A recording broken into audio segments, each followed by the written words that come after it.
Good afternoon, and thank you for joining me, Chit-Chatting with Jocelyn. It's a fabulous afternoon. We've had a number of weeks of very, very, very hot weather, and as you know, it's cooled down quite a bit, so I am happy to say there's a lot of tempers that have cooled down. Public safety warning. Stop being such jerks. Stop being so mean. Stop being so angry. Stop gunning, pedal to the metal because it's hot. It's not cool. It's not cute. And you're upsetting people. You're also putting a lot of people in danger. This is what I've observed for 2 to 3 weeks. People just being darn right rude and nasty and angry. I understand it's hot. I understand it's abominably hot. But you know what? We need to be kind to one another. What we've gone through, what we're going through in this country is enough to make people's blood boil, but you can't. So don't let the heat get better of you. Be better than that. Be a good person. Go home, have an ice cream, sit in front of the fan, but don't bring your anger and your violence and your nastiness out on other people. If you're not feeling happy, go do something that makes you happy. Okay? Because what's happened over the last 2-3 weeks, the violence and the anger and the accidents and the, quite frankly, killings are very sad, are pretty disgusting, and we're all better than that. So with that, I'll finish my little rant. I have a fabulous guest today. It's Justin Worthley. He is from up north. He is a police officer, and he is running for Carroll County Sheriff's Office. And after my tongue-tied here, I'm going to welcome Justin. Thank you for coming to the show. Thanks so much for having me. I'm so glad to have you. So my question is, so many of us don't really know what a sheriff's job is. Some of us that are a little older, think that it was in the wild, wild west and the sheriff arrested the people, shot the bad guys, brought them to court, and justice was served. But it's not like that anymore. Now we think, I know better, but we think that your only job is to work in the courthouse. But that's not really true. There's really way more to the job. It's been watered down over all the years. So tell me, what is a sheriff's real job? What should we be doing? What should you be doing? Well, I guess I'll start with, what the sheriff should be doing. So per the New Hampshire Constitution, the sheriffs within the counties in New Hampshire are your premier law enforcement. So this is above any kind of federal agency, local agencies, and even state police, which most people don't know. The duties of every sheriff's office vary. Up here in the Northeast, traditionally, it's paperwork services, prisoner transports, and warrant services, which is another version of paperwork services, more serious paperwork, I guess. Yes. But most people don't know. And I think that that's kind of a problem because even though everyone is not going to need police all the time, and in a world that I wish we lived in, you wouldn't need them, but we do.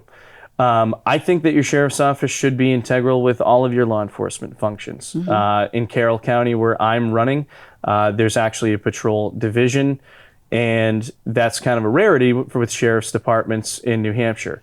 They have autonomy and statewide jurisdiction, so even if they're not patrolling, they can still make traffic stops, they can still enforce things in other towns, and a lot of times they will assist other agencies with all sorts of things.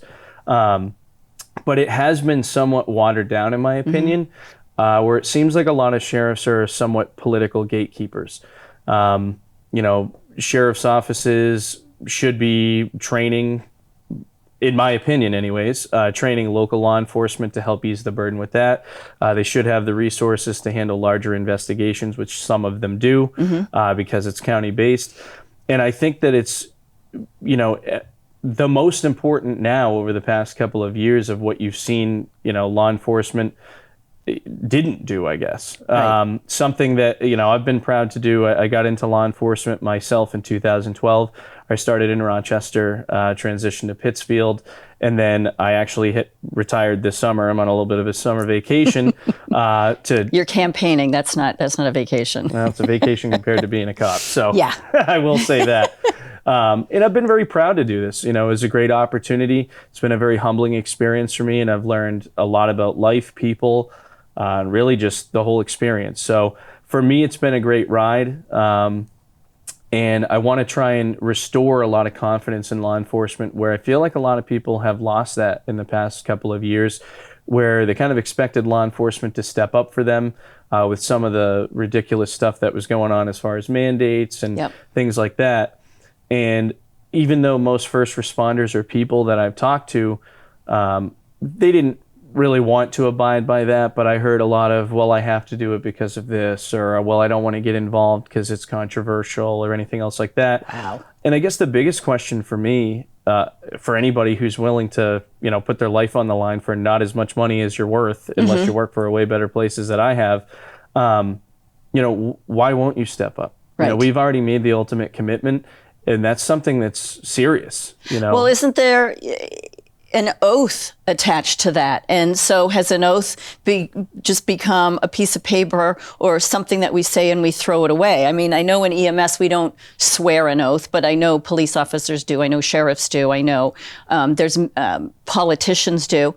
Where is the integrity that's attached to the oath of your office? Who did you swear allegiance to? Because I'm pretty sure it wasn't to the almighty dollar.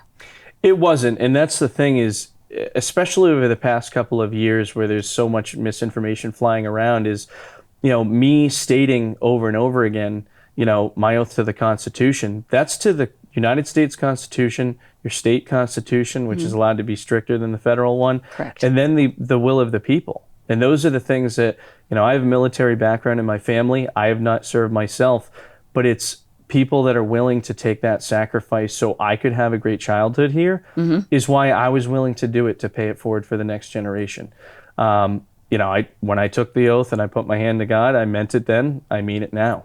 And I've been outspoken about it over the past couple of years. I won't lie, and it was very uncomfortable. But just due to my personality and the fact that I know what I'm doing is right and I care about people, I don't care if that makes me unpopular. We needed more people that were willing to be unpopular, because this wouldn't have happened to hardworking people in New Hampshire. I mean, I joined this field at the beginning of the opioid epidemic and learned a lot about just how the state operates and some of those things that make me ask some questions. And people deserve better than this. People were already struggling.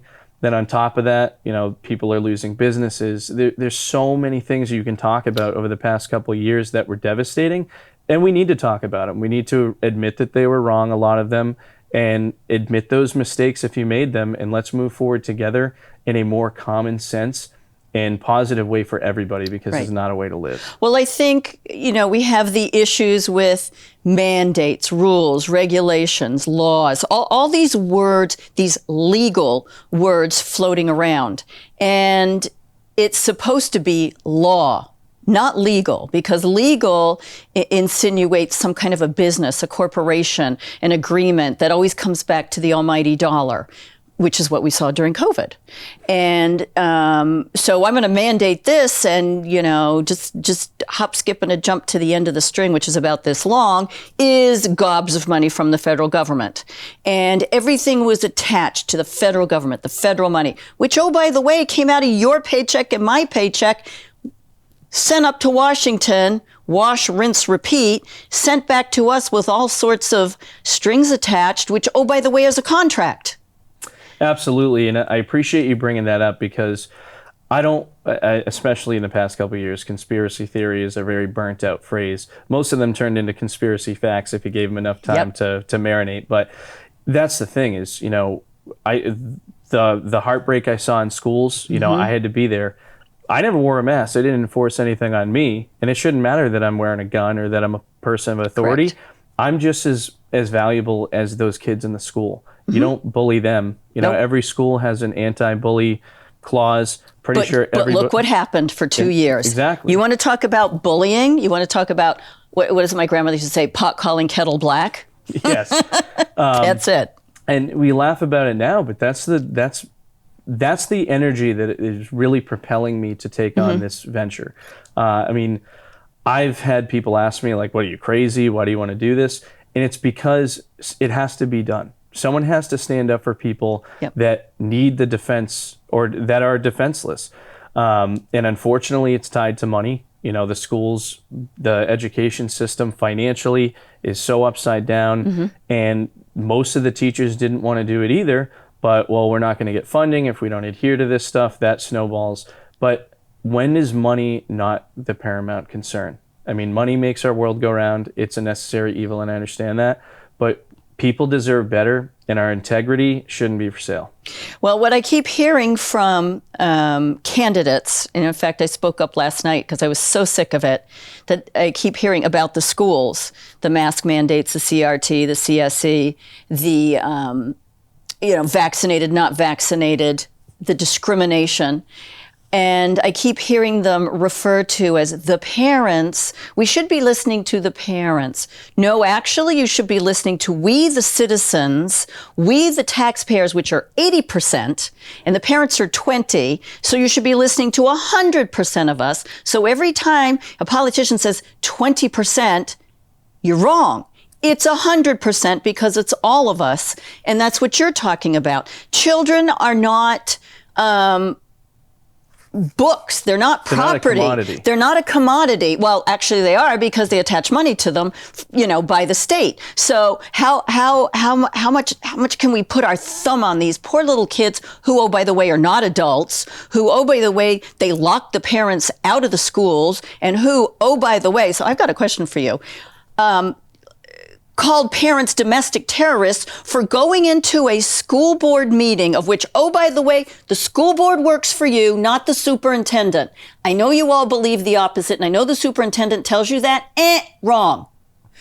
School board works for you. They don't work for you. They're gone. Vote them out. Fire their butts. Out, out, out. Superintendent listens to you. They don't listen to them. This has got to be straightened out. But throwing parents out, telling them, what's your name? What's your address? None of your business. I'm a taxpayer. I'm here to tell you what the problem is. Sit down, shut up, and let me have my 2 or 3 minutes, which, oh, by the way, is not constitutional either. But okay, in the fairness of, all right, let's give everybody 3 or 4 minutes. But gaveling people into silence, having remote switches to turn off their microphones, that is an absolute... That's against the First Amendment. That's against your right to free speech. Oh, you've offended me. Oh, I don't like your voice. Oh, you're too pushy. Oh, you're mean. There's nothing in the Constitution that says I have to kiss your butt. There's nothing in the Constitution that says that I have to be nice to you because it's my 80% of my property taxes that's funding this BS. So yeah, I'm pissed. I went to a school board meeting and the moderator threw me out, came up in my face. And I'm like, dude, he's like, you got to wear a mask. And I said, no, it's a mask or 6 feet. And I'm not doing either because it's my body, my choice. And I have a medical condition. So back off. In my face, in my face. I'm like, backing up. I'm like, giving you a chance, give you a chance. Calls the lawyer over. Well, what are you going to do? Yeah, I mean, that was used against so many people. And the fact that people expressing their constitutional rights or caring about them, the fact that has been, it's uncool now or you're extreme. There's nothing extreme about wanting respect. Okay, we all deserve respect. We're all human beings. I don't care what color you are. I don't care what faith you are. We all are laid out these rights, and they're not laid out by the Constitution. The Constitution is the restricting document that gives the rules to your government of what they're allowed to do. Not to us. And a lot of people say constitutional rights, and I even say it sometimes. That's actually erroneous. They're your God-given rights. They are affirmed by the Constitution, and that is the restraint on your government. Correct. You know, the fact of all these people that loved and quested for this power is pretty weird to me, honestly, that I didn't realize that there were this many people that wanted this and, to operate in secret. No one in any government position, I don't care if they're your select board, I don't care if they're your treasurer, I don't care if it's the school board or if they're cops. If they need to do things in secret, they're certainly not doing things in your best interest. Correct. And it's our job as citizens, and it's our job specifically in the family of law enforcement to uphold that rule of law so we can just prosper and live our lives. One of the things that was the most bothersome about the school situation is, everyone throws their hands up. I was touted as a hero because I wouldn't wear a mask. That was controversial for me to not do it. It's like, everyone can do this. I'd go to the supermarket, I have people that would pull their masks down and, hey man, I really appreciate what you're doing. So take yours off. And I say the same thing, like, you can do this. Like, we just need to stand together and use common sense. And courage truly is contagious. That's why I'm hoping that me doing this, I don't want to go down in infamy. I don't care about being famous. I just want other good people to stand up and put a stop to this nonsense so we can restore our way of life and not have it be destroyed. And that shouldn't be controversial either. Correct. I mean, we're the live free or die state. A lot of people forget the last part of that. Well, that's because somebody took it away. Yeah. For death is not the worst of all evils. Correct. How do police officers that feel about sheriffs as we know them now? And have you spoken to them about the true job description of a sheriff and where you want to bring it back to its former glory? So, I'm just going to speak candidly. Absolutely. Most sheriffs in the state, and I apologize if you're one of them, but they're UPS with a gun. Well, that's all right, because we had the sheriff's meeting and Sheriff Mack was here, so I know who showed up, and there's only two. Yeah. I know that for a fact. I don't want to disparage law enforcement. I love law enforcement, but we need quality people to step up and do the right thing. And a lot of them, they don't want to stick their neck out because they have a pension and all these other things at play. But you have to rewind yourself to why you did this. We all have a personal reason that we got into this line of work. I could have done a million other things. I came from a totally different career and wanted to do this so I had more of a sense of purpose, knowing that I would have to make personal sacrifice, and I would do it 10 out of 10 times because of the fact that we owe our next generation the same things that we were afforded. Growing up in New Hampshire has been an absolutely awesome experience. I've had ups and downs like every other person. I've never been rich. I don't care about that. I've been able to live free, have friends, great family, enjoy a beautiful state that people travel the world to come see sometimes. Yep. And we have low crime. We have better education, even though that might be a loaded statement. But there's a reason that people come here, and it's because we live in a pretty incredible place. Yep. And we just need to keep it that way. The reason I'm so pro-sheriffs now is seeing what happened over the past couple of years. A sheriff's department, if you invest in that, it should grow your community law enforcement totally. Correct. It also shifts the power back to people where you don't get to elect your chief. No, we don't. We don't get to elect your select board that selects the chief and stuff like that.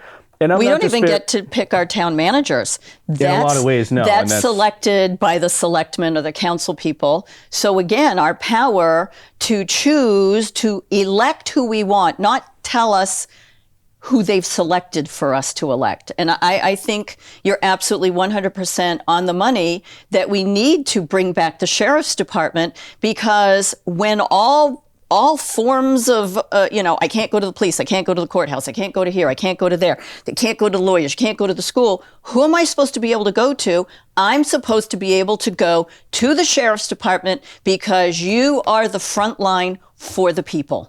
And you have, if we put a higher focus on that, people will be able to be more involved. Okay, so you can have the best sheriff, you can have the best police chief and the cops in the world, but it takes community working together, and that's something that societally we have broken from. And I think all this trauma that we've gone through is going to bring us kind of back to center on that, because it takes a community. I can be the best cop in the world, but I'm not everywhere all the time. Correct. And I need independent people who respect their fellow man or woman and also know their rights. If you don't know what your rights are, you don't have any. Going back, actually, I meant to get this in earlier. Over the past couple years, I saw the abuse of power. It really upset me. I didn't see an abuse of power necessarily in my community. I didn't experience it personally, but I know it happened in New Hampshire. I know there were people illegally arrested for mask wearing, which was used as a scapegoat of criminal trespass, which does not apply. Correct. No matter what you say. And that's my point on this, is this nuanced language of it's a mandate or it's this. I met so many people in my day-to-day duties that they thought that the mandates were laws because they're advertised as laws. Correct. And that is wrong. When you have authority of any kind, I don't care if you're in the media, I don't care if you're a cop, if you're the governor, if you're a rep, when you are purposely misleading people or just misinforming them, hoping they do what you want, that's wrong. Correct. That's in a lot of ways, it's illegal. Yeah. But if nothing else, it's morally wrong. You didn't inform the public and let them make a decision. Correct. And when you go down the slippery slope of nanny state rules where, well, those are stupid people, so we just got to make rules for them so they don't kill themselves. That is not acceptable. No. Okay? We need to have personal responsibility, and that's accountability. And that's for our own decisions, good, bad, and indifferent. So I have a question. We're coming to our halfway point, but I have a question. So there were many people who went to the hospital and found themselves not able to leave. And this has happened all over the United States. I have a group that I work with, protocolkills.com. And I've had them on several of my shows. But there have been people in the state that have said to me, my father went into the hospital, just went in to get, some albuterol or, a little bit of oxygen, whatever. They always gets pneumonia, whatever. And they go to pick him up and they're not allowed in.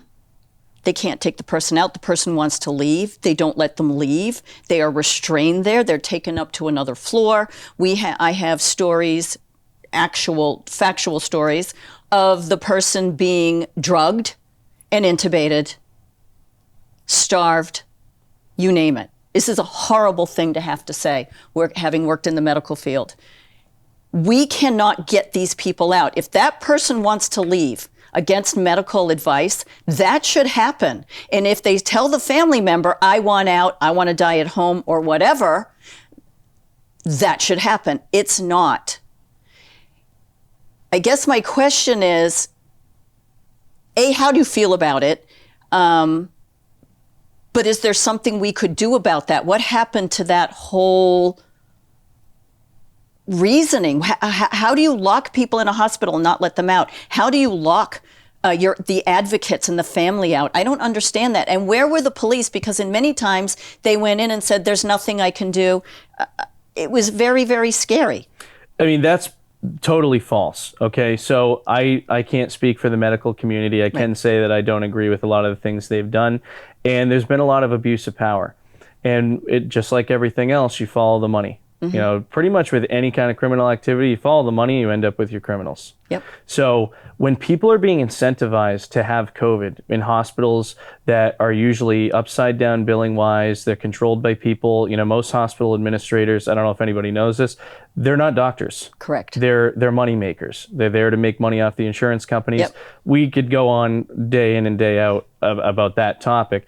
But yes, your law enforcement can get involved.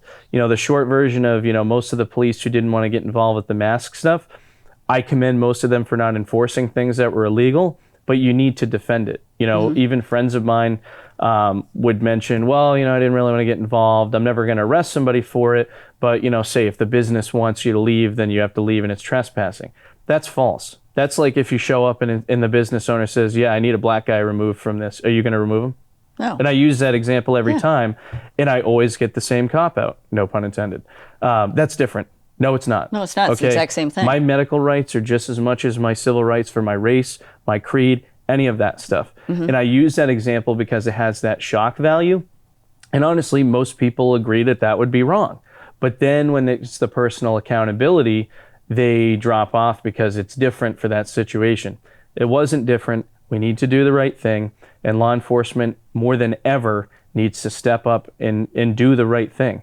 They could have, when businesses are restricting people, and most businesses were only restricting it because they were threatened with fines. Correct. Once again, that were proven to be unenforceable and totally reversed. All of these were bully tactics on everybody to get an agenda across. And no matter where you are in the political spectrum, I don't understand how anyone can agree who could even claim that this was handled properly from any direction. No, and a lot of people made a lot of money. A lot of families were very devastated. Children have been harmed by this in many ways. Businesses don't exist anymore because of mandates. And that stuff's wrong. And we need to work together in all of our roles to make it better. I'm stepping up to do my part in my wheelhouse, and I'm happy to do that because the current sheriff's office, as far as I know, didn't do anything. No, they didn't. And having personal knowledge of some of the things that we asked to happen and they didn't, or was just sort of passed off, it's very, very sad. So tell everybody how they can reach out to you, and if there's any military, police officers, actually anybody that is law-abiding, constitutional following. This is, well, it's God and this.